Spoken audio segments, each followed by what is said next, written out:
Muy bien, entonces el tema es literatura de la emancipación. Con especial importancia vamos a tener a Mariano Melgar.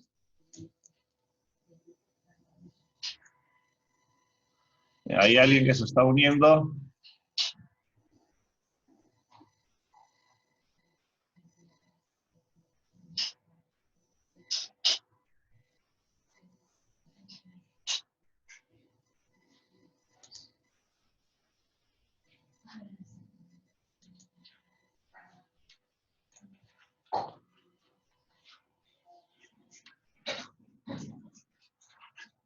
Muy bien.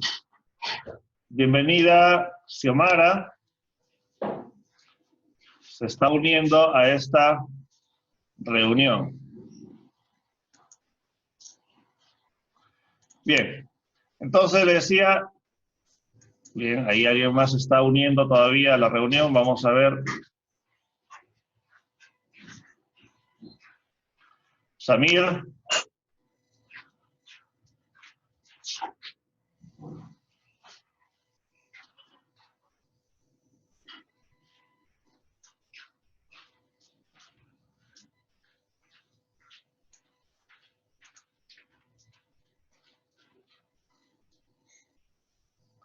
Muy bien. Samir, activa tu micrófono y tu cámara para poder visualizarnos, por favor. Ok, ya estamos. Hola Samir, ¿qué tal? ¿Cómo estás? Hola, profe, buenos días. Buenos días, qué bien. Qué gusto verte. ¿Cómo estás? No llegó nadie. Qué bueno, qué bueno. Vamos a ver si está conectando Xiomara. Vamos a ver si se logra conectar. Parece que tiene algunas complicaciones con el audio. Xiomara, si estás escuchando, tu cámara sí está activa. Estamos visualizando. ¿Ustedes ven a Xiomara? Su pantalla.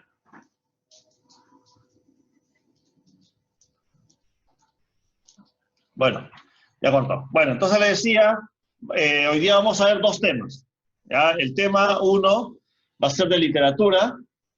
En la página 96 de su libro de literatura, el tema es la literatura de la emancipación y con especial mención nos vamos a detener en Mariano Melgar. ¿Ok? Entonces vamos a empezar, mientras de repente van uniéndose los compañeros, ya los vamos a ver cómo se van uniendo. Ok, voy a compartir mi pantalla.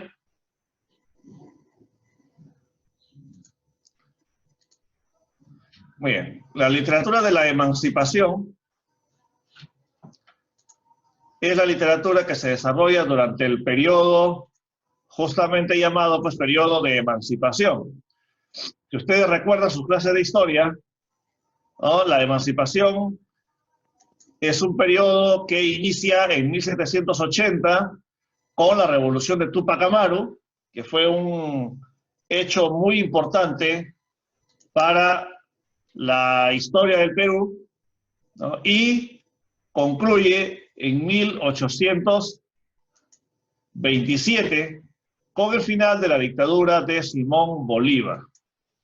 ¿Ok? Entonces, la literatura de la emancipación es la literatura que se ha hecho durante este periodo histórico, desde la revolución de Túpac Amaru hasta toda la independencia. Recuerdan ustedes que en 1821 San Martín declaró la independencia del Perú, ¿no? Luego se produjeron las batallas de Junín y Ayacucho, dirigidas por Simón Bolívar, y el Perú logra su independencia ya completa en 1824-25, y por supuesto ya empieza un gobierno con Simón Bolívar a la cabeza, y ya cuando empieza a establecerse un gobierno propio del Perú, ya empieza la siguiente etapa, la etapa republicana.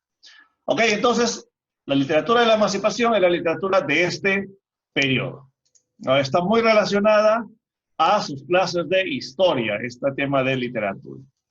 Entonces, hablando de literatura, ¿no? La literatura de este tiempo forma parte del periodo de afrancesamiento. ¿Qué significa afrancesamiento? Afrancesamiento se llama porque los peruanos o los escritores peruanos de aquella época buscaban liberarse de España. Entonces, como buscaban liberarse de España, estaban buscando como que, a ver, ahora, ¿qué hacemos? ¿No? Entonces viene la influencia de Francia. Francia había pasado por su Revolución Francesa. Recordemos ustedes en historia que la Revolución Francesa es uno de los hechos más importantes de la historia del mundo, no solamente de Francia, sino de todo el mundo. ¿Por qué? Porque la Revolución Francesa empieza a marcar el inicio del fin del gobierno de los reyes. Con la Revolución Francesa se acaba el gobierno de los reyes y empiezan a gobernar presidentes, ministros, empiezan a gobernar la democracia y los gobiernos tal como hoy los conocemos. Antes de la Revolución Francesa casi todos los países tenían reyes, ¿no? Después de la Revolución Francesa se terminó los reyes. Entonces la Revolución Francesa es muy importante. Y no solamente en el tema político de los reyes o no, sino que también hubo muchos intelectuales de la Revolución Francesa que estuvieron ahí influyendo, y en el Perú llegó la influencia de esta gente, ¿no? De los intelectuales de la Revolución Francesa. Entonces, se dice que la literatura de la emancipación forma parte del periodo de afrancesamiento que es propio del siglo XVIII en todo el mundo. Está muy influenciada la literatura además por las ideas políticas de ese entonces. Ahí vemos, por ejemplo, ustedes ven una imagen de la Declaración de la Independencia. Entonces, era un tiempo de mucho conflicto, de mucho conflicto político, ¿no? Había gente a favor de los españoles, a favor del rey, a favor del virrey, había gente a favor de que ya seamos libres, seamos independientes, ¿no? Había gente partidario de Tupac Amaru, partidario de Pumacahua, partidarios de San Martín, de Bolívar. Entonces, la literatura estaba muy influenciada por ese tipo de cosas. Era algo muy importante para la literatura de esa época. Y por lo tanto, es una de las características principales de la literatura de la emancipación. Vamos a ver algunos de sus representantes. Tenemos, por ejemplo, a Juan Pablo Viscardi Guzmán. Nació en el 1748, murió en 1798, y escribe un documento que se llama Carta a los Españoles Americanos. Es muy importante, es una de sus principales obras, y que justamente en esta carta él trata de convencer a los españoles que ya no eran de raza española, pero ya no eran nacidos en España, sino que eran nacidos en el Perú, para poder convencerlos que ya es necesario que se independicen las colonias de ese tiempo, que eran Argentina, Chile, Venezuela, Colombia, Ecuador, Perú, Bolivia. Todos los países estaban dominados por la colonia española. Entonces, él escribe este documento que se llama Carta a los Españoles Americanos. José Baquíjano y Carrillo, ¿no? También él escribe El Elogio al Virrey Jáuregui, es una forma de pelear con ese tiempo el virrey La Serna, ¿no? Él también es uno de los representantes importantísimos de la literatura de esta época. José Faustino Sánchez Carrión, si ustedes recuerdan, es muy conocido también, uno de los próceres de la emancipación, de la independencia del Perú, y él escribe las cartas del Solitario de Sayán, ¿no? Es muy conocido con este apodo, el Solitario de Sayán. Él vivió del 87 a 1825, ¿no? Estuvo durante casi todo el proceso de independencia del Perú, ¿no? Otro de los representantes muy importantes de esta época es Hipólito Unanue. Hipólito Unanue, él dirige un periódico muy importante de esa época que era El Mercurio Peruano, ¿no? Y dentro de ello va escribiendo esta obra muy importante que se llama Guía Política, Eclesiástica y Militar del Virreinato, donde él reflejaba, ¿no?, la realidad del virreinato peruano y la necesidad de una independencia de la realeza española. Entonces, si ustedes se dan cuenta, muchos de los representantes de la literatura de esa época también son próceres de la independencia. O sea, son personajes tanto de la literatura como de la historia, ¿no? ¿Por qué? Porque justamente ellos preconizaban la emancipación del Perú. Y vamos a pasar a estudiar uno de los representantes más importantes, que es Mariano Melgar. Mariano Melgar nació el 10 de agosto de 1790, en Arequipa, fue un poeta, músico, pintor, guerrero, astrónomo, místico y sobre todo se dice fue un patriota. ¿Ya? Mariano Melgar, desde muy joven, tenía una gran cultura, una gran educación, una muy buena inteligencia y se dedicó mucho a las artes. No solamente escribía, sino que también era pintor, era músico, ¿no? Estudió, a pesar de que él no era de raza indígena, pero él se preocupó por los indígenas de esa época, aprendió el quechua, ¿no? Y esta literatura del quechua influye mucho también en la literatura de él. Mariano Melgar no solamente es considerado un escritor de la literatura de independencia, sino inclusive se le considera un prerromántico. Es decir, alguien que impulsa esta corriente literaria que luego es importante a nivel mundial, que es el romanticismo. Mariano Melgar no solamente fue un intelectual y escritor, también fue guerrero, es decir, también él cuando vio la necesidad de que no solamente se iba a liberar al Perú con escritos o con cartas o con documentos, él dijo también tenemos que tomar las armas. Y él ingresó y peleó en la revolución de Mateo Pumacahua, ¿no? Peleó junto a Mateo Pumacahua y lamentablemente fue capturado cuando la revolución de Mateo Pumacahua fue derrotada, ¿no? Por los españoles, fue capturado y lamentablemente fue fusilado, es decir, mataron a Mariano Melgar el 12 de marzo de 1815, muy joven, en realidad todavía no había cumplido ni siquiera 25 años. Entonces, Mariano Melgar es uno de los escritores pues, más importantes de esta época, tanto por su vida como también por su obra literaria, ¿no? Mariano Melgar, entre su literatura, tiene dos etapas. La etapa clásica, que es la etapa en la cual él estaba muy influenciado por la literatura europea, por su conocimiento, ¿no? de la cultura mundial de aquella época, y luego está la etapa prerromántica, que es la que tiene que ver ya con su sentimiento amoroso. En Mariano Melgar, como joven, influyó mucho los sentimientos amorosos, las decepciones, los enamoramientos que él tuvo. ¿No? Uno de sus su gran amor en realidad en la literatura es una mujer a la que él le puso de nombre Silvia. Y él escribe muchos poemas dedicados justamente a esta mujer llamada Silvia, que al parecer lo rechazó, es decir, no le aceptó sus sentimientos amorosos y eso le produjo una gran decepción a Mariano Melgar. Mariano Melgar, entonces, no solamente fue alguien importante por su lucha en la guerra de independencia, sino que su literatura también él afirmó los valores nacionales indígenas e inclusive él recogió la emoción indígena. ¿Por qué? Porque él a pesar de que no era quechua hablante, él con el tiempo aprendió a hablar quechua, ¿no? Y eso influenció mucho en su literatura y él rescató la literatura de la quechua y escribe de los quechuas y escribe sus famosos yarabíes. Entonces, entre sus obras tenemos, en la etapa clásica muy temprana, tenemos traducciones, por ejemplo, de la Biblia, ¿no? Recordemos que en aquella época la Biblia solamente existía en latín, ¿no? Y por lo tanto había mucha gente que quería leerlo en idioma español.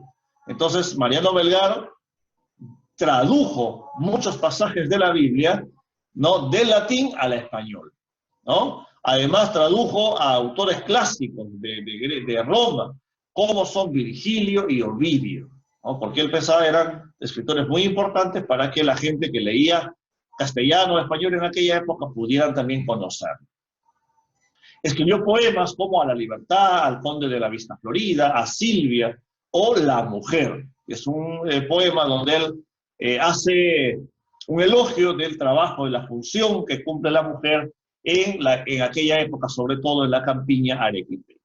Y luego está su etapa prerromántica, donde ya él es un poco más influenciado por la literatura quechua, y están sus famosos yarabíes, varios poemas con métrica de arte menor y rima asonante, y es una época donde él expresa mucho amor, ¿no? Sobre todo porque él se siente rechazado por la mujer que él amaba. Muy bien, esta es la literatura de Mariano Melgar. Correcto, entonces ahora de hoy. Bien, el tema de hoy es la acentuación general. La acentuación general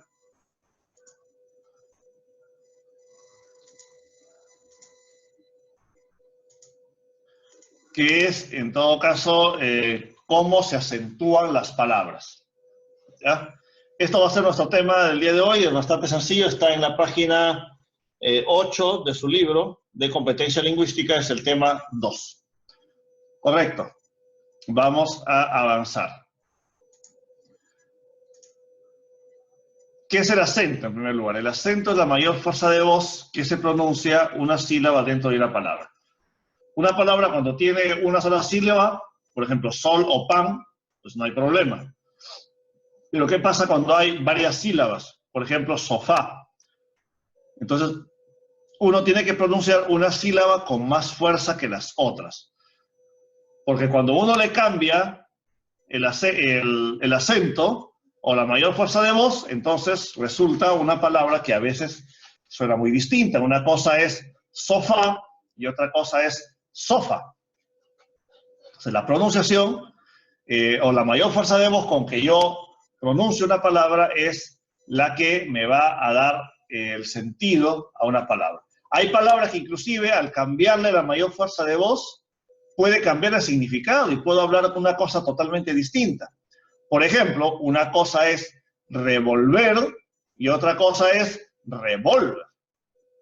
Se nos damos cuenta que no es lo mismo revolver que revólver. ¿Y cuál es la diferencia? La única diferencia entre esas dos palabras es que la mayor fuerza de voz lleva en una sílaba distinta. La sílaba que recibe el acento o la mayor fuerza de voz se llama sílaba tónica. Y todas las demás sílabas se llaman átonas. ¿Ok? Sofá. Esa última sílaba que lleva la mayor fuerza de voz o el acento, fa, es la sílaba tónica. Y por otro lado, so, que no lleva una mayor fuerza de voz, es una sílaba átona. Hasta ahí espero que nos vayamos entendiendo. Muy bien, hay dos tipos de acento. El acento prosódico, que es la que lleva la mayor fuerza de voz dentro de una palabra. Y el ortográfico, que se representa con esa barrita que ustedes ya conocen, que se llama tilde, ¿no? Entonces, el prosódico simplemente lleva mayor fuerza de voz sin mayor problema, no lleva un signo, no lleva un símbolo. La mayor cantidad de palabras del español tienen acento prosódico. Si ustedes ven en su pantalla, vemos ahí las palabras que llevan tilde, son pocas. La mayoría no llevan tilde. Todas las palabras llevan acento, pero solo algunas llevan tilde. Las palabras que llevan acento, pero no tienen tilde, se llaman acento prosódico. Y las que llevan tilde es acento ortográfico. Ahora, este cuadrito, para poder entender de manera muy fácil acerca de el tema de la competencia de la acentuación general. ¿Cuáles son las clases de palabras según el acento? Primero tenemos a las agudas o también llamadas oxítonas. ¿Cuáles son las palabras agudas u oxítonas? Son las que llevan la mayor fuerza de voz en la última sílaba, en la sílaba final. ¿Cuál es la última sílaba? La que escribo al último, ¿no? Por ejemplo, café, la última sílaba es fe, porque yo no voy a escribir primero la fe y luego K. Tengo que escribir primero K y luego fe. Esa última sílaba que escribo lleva la mayor fuerza de voz, por lo tanto es una palabra aguda, o también se conoce como oxítona. Luego tenemos a las palabras graves o paroxítonas. Son las que llevan la mayor fuerza de voz en la penúltima sílaba. Por ejemplo, árbol. La última es vol, pero la mayor fuerza de voz la lleva en árbol. Por lo tanto, es una palabra grave, o también llamada paroxítona. Luego tenemos las palabras esdrújulas. Las palabras esdrújulas llevan la mayor fuerza de voz en la antepenúltima sílaba.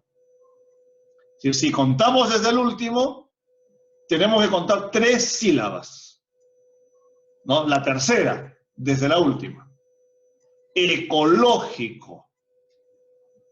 Cogilo. Muy bien. ¿Ya? La tercera sílaba que cuento, esa es la antepenúltima sílaba.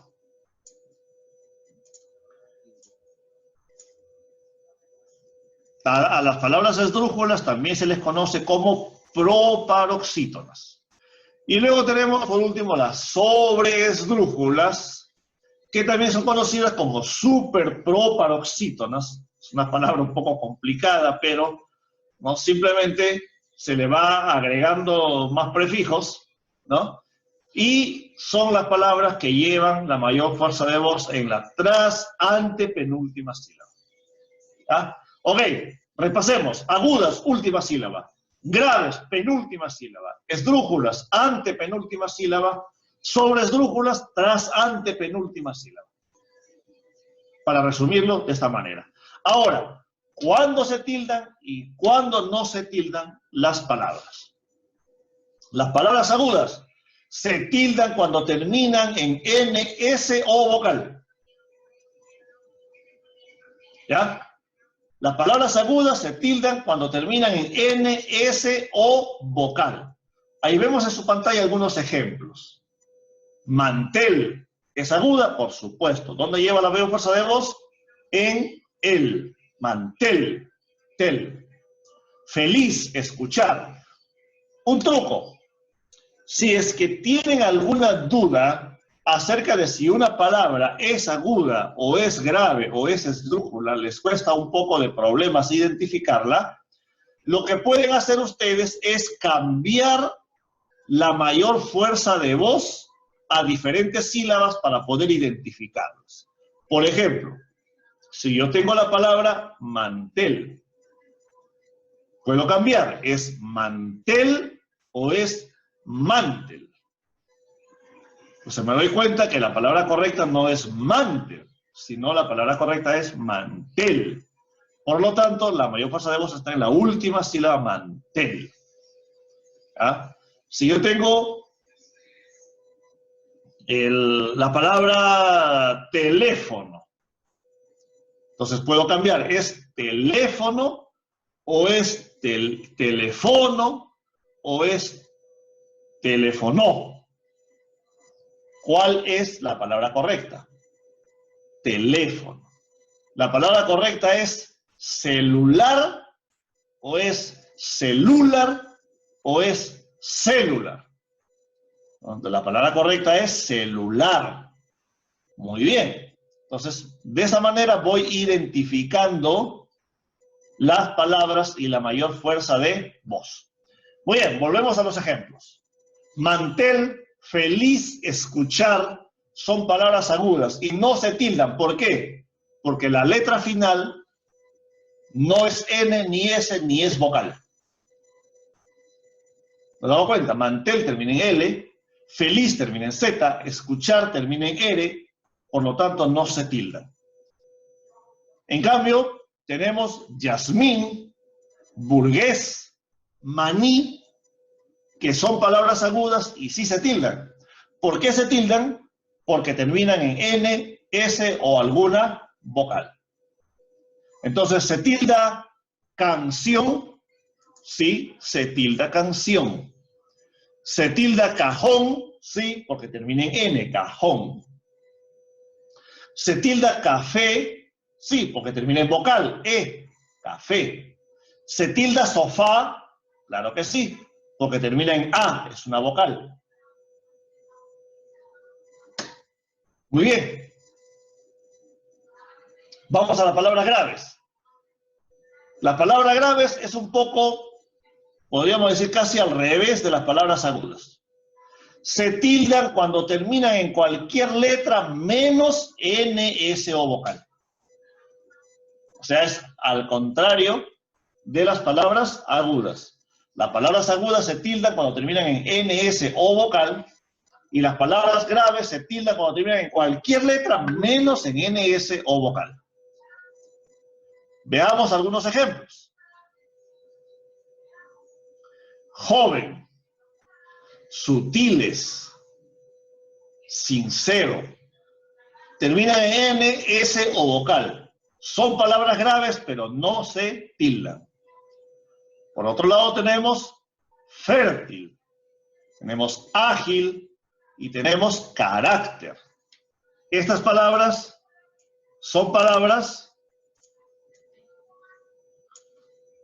graves que terminan en L, terminan en R, ¿no? Pueden terminar en cualquier letra que no sea NS ni vocal y por supuesto que sí se tildan. ¿Ah? Veamos las palabras esdrújulas y sobreesdrújulas. Para ellas es muy fácil, se tildan siempre. Todo el tiempo. Todas las palabras esdrújulas se tildan. Todas las palabras sobreesdrújulas se tildan. ¿Correcto? Ejemplos. Palabras esdrújulas. Regímenes, matemáticas, ecológico. Son palabras esdrújulas, por todas ellas se tildan. Las palabras sobreesdrújulas. Las palabras sobreesdrújulas generalmente se forman al agregar dos pronombres. El pronombre me, el pronombre te, el pronombre se, y al final el pronombre lo. ¿Ya? Entonces tenemos, por ejemplo, llévatelo, entrégaselo, cómpramelo. Son palabras sobreesdrújulas y se tildan siempre, ¿no?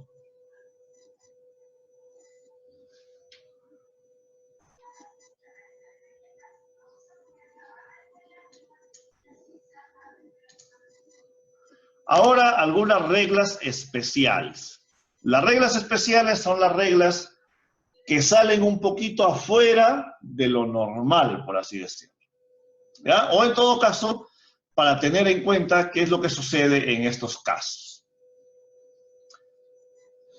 Las palabras compuestas, ustedes lo saben, son cuando se unen dos palabras para formar una sola palabra nueva, ¿no? Solamente llevan tilde en la segunda palabra y solo si es que les corresponde.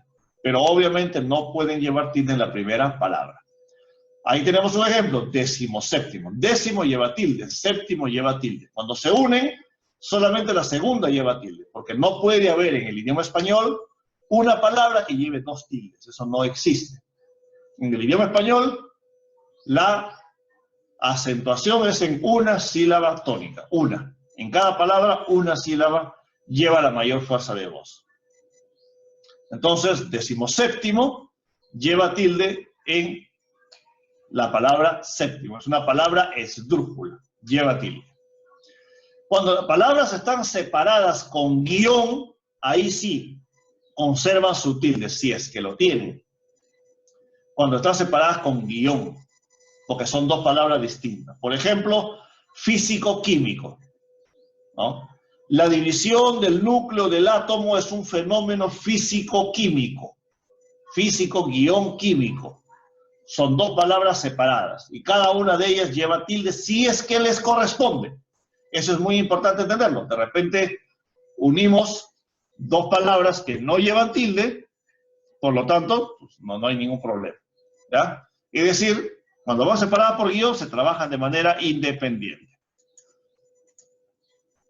Otra regla. Hay palabras que se forman agregándoles el sufijo mente. Por ejemplo, ágilmente, rápidamente. Las palabras a las que se agrega esta culminación mente conservan su tilde si es que les corresponde. Por ejemplo, ágil lleva tilde, porque es una palabra grave que termina en L. Por lo tanto, lleva tilde. Y si yo digo ágilmente, por supuesto que seguirá conservando su tilde. Ágilmente. Rápida lleva tilde. Es una palabra esdrújula. Rápida. Lleva tilde, y si yo digo rápidamente, por supuesto que seguirá llevando tilde. Pero, y si no lleva tilde al inicio, tampoco se le pondrá después. Fielmente. Fiel no lleva tilde. Por lo tanto, cuando yo firmo fielmente, o yo formo la palabra fielmente, no es necesario ponerle tilde. Torpe. Torpe no lleva tilde. Es una palabra grave, termina en vocal, no lleva tilde. Y si yo formo torpemente, pues tampoco llevará tilde. Entonces, cuando se agrega mente, conserva su tilde si es que le corresponde. Y si no le corresponde, igual, no hay ningún problema, sigue sin tilde la palabra correspondiente. Correcto. Estas son entonces las reglas generales de la acentuación que vamos